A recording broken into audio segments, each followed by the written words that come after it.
আচ্ছা, কখনো কি ভেবে দেখেছেন আমাদের জীবনে জেতা হারার পিছনে একটা চক্র কাজ করে? একটা অদৃশ্য শক্তি যা আমাদের জীবনকে গড়ে তোলে। এই চক্রে একবার জিতলে জেতার সম্ভাবনা আরও বেড়ে যায়, আর হারলে আরও হারের দিকেই আমরা এগিয়ে যাই। এই ব্যাপারটাকে বলে উইনার এফেক্ট। চলুন আজের পেছনে রহস্যটা একটু খোলাসা করা যাক। তো প্রশ্নটা হলো, একজন বিজয়ী আর একজন পরাজিত ব্যক্তির মধ্যে আসল তফাৎটা কোথায়? শুধু কি প্রতিভা বা ভাগ্য? না, উত্তরটা তার চেয়ে অনেক বেশি জটিল। আসুন এই রহস্যের গভীরে একটু ঢুমেরে দেখা যাক। এই যেমন ধরুন পাবলো পিকাসোর কথা, ইতিহাসের অন্যতম সেরা শিল্পী, সাফল্যের এক জীবন্ত প্রতীক। আর অন্যদিকে তারই ছেলে পাওলো, যে কিনা সারা জীবন সংগ্রাম আর ব্যর্থতার মধ্যে কাটিয়ে শেষ পর্যন্ত বাবার ছায়াতেই হারিয়ে গেল। ব্যাপারটা অদ্ভুত না? সাফল্য কেন সবসময় বাবার থেকে ছেলের কাছে যায় না? এখানেই তো আসল প্রশ্ন। মানুষের এই জটিল ধাঁধার উত্তর খুঁজতে আমাদের একটু অন্যদিকে তাকাতে হবে। কোথায়? প্রাণী জগতের দিকে। অবিশ্বাস্য লাগলেও এটাই সত্যি যে একটা অদ্ভুত মাছের মধ্যে লুকিয়ে আছে এই উইনার এফেক্টের আসল বায়োলজিক্যাল কারণ।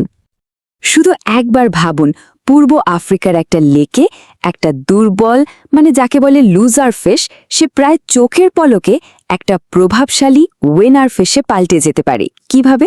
ধরুন দলের যে আলফা বা লিডার মাছটা সে মারা গেল, তখন আশপাশে থাকা দুর্বল মাছগুলোর একটা তার জায়গা নিয়ে নেয়, আর ঠিক সেই মুহূর্তেই তার শরীর আর আচরণে এমন সব পরিবর্তন আসা শুরু হয় যা এক কথায় অবিশ্বাস্য। আর ঠিক এই ঘটনাটাই হলো উইনার ইফেক্ট।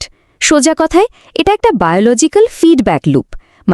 একবার জিতলে ভবিষ্যতে জেতার সম্ভাবনা আরও বেড়ে যায়। একটার পর একটা জয় যেন আসতেই থাকে। এখন প্রশ্ন হলো, এই চক্রটা ঠিক কিভাবে কাজ করে? আচ্ছা, ব্যাপারটা কিন্তু বেশ সহজ। ধরুন প্রথম একটা জয় এলো, যেমন একটা এলাকা দখল করা হলো, সাথে সাথে ব্রেইনে টেস্টোস্টেরনের একটা স্রোত বয়ে যায়। আর তার ফলে কি হয়? কনফিডেন্স বেড়ে যায়, শক্তি বাড়ে, ঝুঁকি নেওয়ার সাহস চলে আসে, আর এই সব কিছু মিলেই কিন্তু পরের জয়টাকে আরও সহজ করে দেয়। এই যে দেখুন, এখানে বলা হয়েছে জেতার ইচ্ছাটা যৌন ইচ্ছার মতোই শক্তিশালী।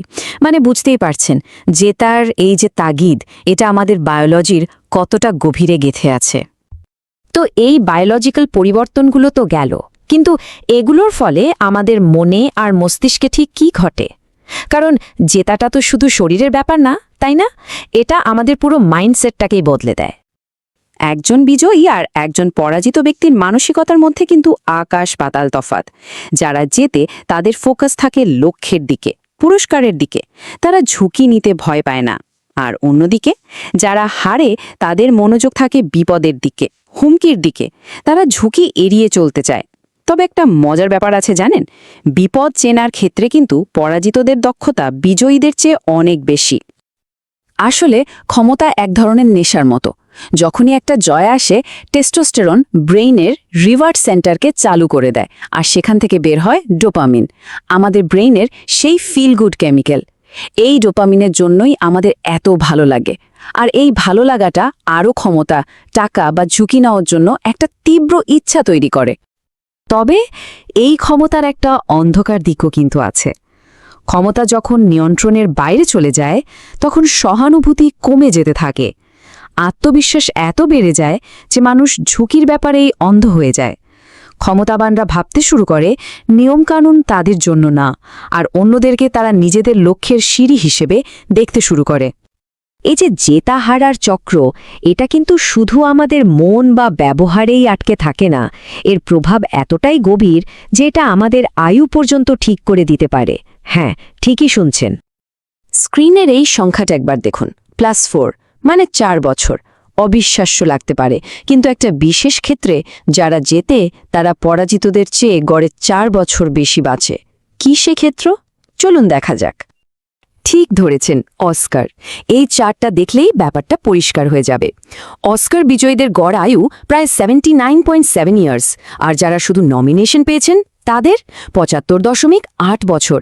পার্থক্যটা প্রায় 4 বছরের। কিন্তু কেন? এর কারণ শুধু টাকা বা জনপ্রিয়তা নয়, আসল কারণটা হলো সামাজিক মর্যাদা।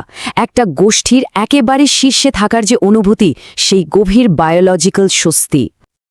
আসলে আমাদের সবচেয়ে বড় স্ট্রেস বা চাপ কিন্তু টাকা পয়সার অভাব থেকে আসে না। সবচেয়ে বড় ভয়টা হলো অন্যরা আমাদের ছোট করে দেখবে, নিকৃষ্ট ভাববে। এই ভয়, এটাকে বলে সোশ্যাল ইভ্যালুয়েটিভ থ্রেট। সমাজে নিজের অবস্থান নিয়ে এই যে তীব্র একটা চাপ, এটা আমাদের স্বাস্থ্যের উপর সাংঘাতিক খারাপ প্রভাব ফেলে। এত কিছু তো জানা গেল, তাহলে এখন প্রশ্ন হলো, এই উইনার এফেক্টকে আমরা কিভাবে পজিটিভভাবে নিজেদের জীবনে কাজে লাগাতে পারি? এই জেতার চক্রটা শুরু করা যায় কিভাবে? ভালো খবর হলো, এর জন্য কিছু সহজ উপায় আছে। প্রথমত, ছোট ছোট লক্ষ্য ঠিক করতে হবে, যা পূরণ করা সম্ভব। দ্বিতীয়ত, প্রত্যেকটা ছোট জয়কে সেলিব্রেট করতে হবে, এতে সামনে এগোনোর মোটিভেশন পাওয়া যায়। তৃতীয়ত, জন্মগত ট্যালেন্টের বদলেই চেষ্টার প্রশংসা করতে হবে। আর শেষে, নিজের চেনা মাঠে, মানে যেখানে নিজের দক্ষতা সবচেয়ে বেশি, সেখানে প্রতিযোগিতা করতে হবে, কারণ ওখানে জেতার সম্ভাবনা সবচেয়ে বেশি থাকে। এর পেছনে একটা দারুণ সাইকোলজিক্যাল ব্যাপার আছে। কথাটা হলো, মানুষ তার মতামতের ওপর ভিত্তি করে কাজ করে না, বরং কাজের ওপর ভিত্তি করে নিজের মতামত বদলে ফেলে। মানেটা কি? মানে হলো, আগে মাইন্ডসেট বদলায়, তারপর কাজ করব, এই ভাবনার দরকার নেই। আগে কাজ শুরু করতে হবে, ছোট ছোট জয় পেতে হবে, দেখবেন মাইন্ডসেটটা নিজে থেকেই বদলে গেছে। তাহলে সব মিলিয়ে কি দাঁড়ালো? জেতাটা আসলে কোনো একটা বিশাল ঘটনা নয়, এটা হলো অনেকগুলো ছোট্ট ছোট্ট পদক্ষেপ আর সিদ্ধান্তের যোগফল। এটা এক ধরনের পছন্দ। আর যদি জেতাটা সত্যিই একটা পছন্দ হয়, তাহলে প্রশ্নটা হলো, পরবর্তী ছোট বিজয়টা কি হতে চলেছে?